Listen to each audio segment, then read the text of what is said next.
നടൻ ശ്രീനിവാസന്റെ ഭൗതികദേഹം ആചാരപ്രകാരം കണ്ടനാട്ടെ വീട്ടുവളപ്പിൽ ഉച്ചയ്ക്ക് 12 മണിക്ക് മുൻപായി സംസ്കരിച്ചു. ദൈവദശകത്തിന്റെ വരികൾ മുഴങ്ങിയ സംസ്കാര ചടങ്ങിന് സാക്ഷിയാകാൻ നൂറുകണക്കിന് ആൾക്കാർ കണ്ടനാട്ടെ വീട്ടിൽ എത്തിച്ചേർന്നു. രാഷ്ട്രീയ, സാമൂഹിക, സാംസ്കാരിക കലാരംഗങ്ങളിൽ നിറഞ്ഞു നിൽക്കുന്നവരും ചുവടുവയ്ക്കുന്നവരും ഉൾപ്പെടെ നിരവധി പേർ വീട്ടിലും പിന്നെ അന്ത്യകർമ്മ ചടങ്ങുകളിലും പങ്കെടുത്തു. സംസ്ഥാനത്തിന്റെ ആദരവ് വീടിനുള്ളിൽ വെച്ചും സംസ്കാര സ്ഥലത്ത് വെച്ചും പോലീസ് സേന നൽകി. മകൻ വിനീത് ശ്രീനിവാസൻ നിഴൽ പോലെ അച്ഛന്റെ നിശ്ചല ശരീരത്തിനടുത്ത് ഉണ്ടായിരുന്നു. പുരോഹിതർ നിർദ്ദേശിച്ച ആചാരങ്ങൾക്ക് ശേഷം മകൻ ധ്യാൻ വളരെ നേരം അച്ഛന്റെ ചേതനയറ്റ ശരീരത്തിലേക്ക് മുഖമമർത്തി നിന്നു. ഒരു കടലാസും പേനയും ചിതയിൽ സമർപ്പിച്ചു. എല്ലാവർക്കും നന്മകൾ നേരുന്നു എന്ന് കടലാസിൽ എഴുതിയിരുന്നു. തദ്ദേശ സമിതിയിലേക്ക് തിരഞ്ഞെടുക്കപ്പെട്ട അംഗങ്ങൾ സത്യപ്രതിജ്ഞ ചെയ്തു. ഓരോ ഇടത്തും മുതിർന്ന അംഗം മറ്റംഗങ്ങൾക്ക് സത്യവാചകം ചൊല്ലിക്കൊടുത്തു. തിരുവനന്തപുരത്ത് കോർപ്പറേഷനിലേക്ക് ജയിച്ച BJP കൗൺസിലർമാർ പത്മനാഭസ്വാമി ക്ഷേത്രത്തിന്റെ കിഴക്കേ നടയിൽ സമ്മേളിച്ച് ക്ഷേത്ര ദർശനത്തിന് ശേഷം പാളയം രക്തസാക്ഷി മണ്ഡപത്തിൽ പുഷ്പാർച്ചനയും നടത്തിയാണ് സത്യപ്രതിജ്ഞയ്ക്ക് എത്തിയത്. 14 വർഷത്തിന് മുകളിൽ ജീവപര്യന്തം ശിക്ഷ വിധിക്കാൻ സെഷൻസ് കോടതിക്ക് അധികാരമില്ലെന്ന് സുപ്രീം കോടതി വിധിച്ചു. അതിനുള്ള അധികാരം ഭരണഘടനാ കോടതികൾക്കാണെന്ന് ജസ്റ്റിസുമാരായ A. അമാനുള്ള, K. വിനോദ് ചന്ദ്രൻ എന്നിവരുൾപ്പെട്ട ബെഞ്ച് പറഞ്ഞു.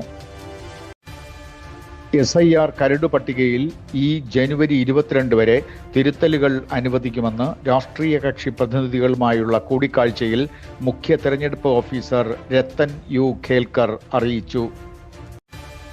ദേവസ്വം ബോർഡ് മെമ്പർമാരായിരുന്ന KP ശങ്കർദാസിനെയും അഡ്വക്കേറ്റ് വിജയകുമാറിനെയും അന്വേഷണത്തിൽ ഉൾപ്പെടുത്താത്തത് എന്തുകൊണ്ടെന്ന് ഹൈക്കോടതി ചോദിച്ചു. ഡിസംബർ 5 ശേഷം അന്വേഷണം മരവിച്ചത് എന്തുകൊണ്ടാണെന്നും ജസ്റ്റിസ് A. ബദറുദ്ദീൻ തിരക്കി. കുട്ടികൾ നല്ല നിലയിലെത്തണ്ടേ? പഠനത്തിലും ജീവിതത്തിലും അവരെ മുന്നിലെത്തിക്കുവാൻ early brain mapping and academic കൗൺസിലിംഗിന് അവരെ വിധേയരാക്കൂ. ജീവിതത്തിൽ അവർക്ക് വേണ്ടി നിങ്ങൾ ചെയ്യുന്ന ഏറ്റവും വലിയ സൽപ്രവൃത്തി online and offline service global gateway institute early brain mapping and academic counselling. ഇപ്പോൾ വിളിക്കുക 8129516829. മറ്റൊരു നമ്പർ 9074746363. ശ്രീ പത്മനാഭസ്വാമി ക്ഷേത്രത്തിൽ AI ക്യാമറ ഘടിപ്പിച്ച കൂളിംഗ് ഗ്ലാസും ധരിച്ചെത്തിയ സിംഗപ്പൂർ പൗരൻ തിരുനീപ്പനെ പോലീസ് അറസ്റ്റ് ചെയ്തു. ഇന്നലെ രാവിലെയായിരുന്നു സംഭവം. തിരുവനന്തപുരത്ത് മണ്ണന്തലയിൽ ഓട്ടോ ഡ്രൈവർ ദസ്തക്കീറിന് വീട്ടിലും സ്റ്റേഷനിലും വച്ച് പോലീസ് മർദ്ദിച്ചുവെന്ന് പരാതി. ഇയാൾ ജനറൽ ആശുപത്രിയിൽ ചികിത്സയിലാണ്. മദ്യപിച്ച് ഭാര്യയെ ഉപദ്രവിക്കുന്നു എന്ന പരാതിയിൽ പോലീസ് സ്ഥലത്തെത്തിയപ്പോൾ ഓടി രക്ഷപ്പെടാൻ ശ്രമിക്കുന്നിടത്താണ് പരിക്കേറ്റതെന്ന് മണ്ണന്തല പോലീസ് പറഞ്ഞു. സംസ്ഥാനത്ത് ക്രിസ്മസ് വിപണി സജീവമായി. ക്രിസ്മസ് അലങ്കാര വസ്തുക്കളും ഒപ്പം വിവിധതരം കേക്കും വൈനുമെല്ലാം വിൽപ്പനയിൽ ഒന്നാമതുണ്ട്. മുൻനിര കച്ചവട സ്ഥാപനങ്ങളും ബ്രാൻഡുകളുമെല്ലാം ക്രിസ്മസ് കാല കച്ചവടം മുന്നിൽ കണ്ട് ഓഫറുകളും പ്രഖ്യാപിച്ചിട്ടുണ്ട്. സംസ്ഥാനത്ത് സപ്ലൈകോ ക്രിസ്മസ് ന്യൂ ഇയർ ചന്തകൾ നാളെ മുതൽ ആരംഭിക്കും. ക്രിസ്മസ് പുതുവത്സര തിരക്ക് കൂടിയതോടെ ട്രെയിൻ ടിക്കറ്റിന് രൂക്ഷമായ ബുദ്ധിമുട്ട് അനുഭവപ്പെടുന്നു.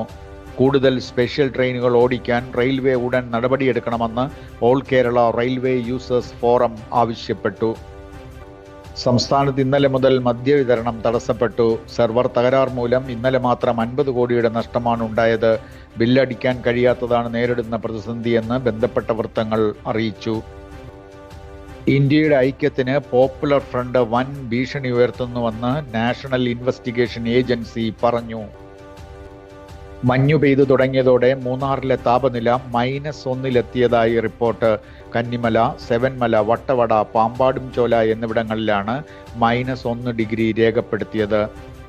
പ്രധാന വാർത്തകൾ ഇവിടെ അവസാനിക്കുന്നു. കൂടുതൽ വാർത്തകളും വിശകലനങ്ങളുമായി വീണ്ടും കാണാം. നമസ്കാരം.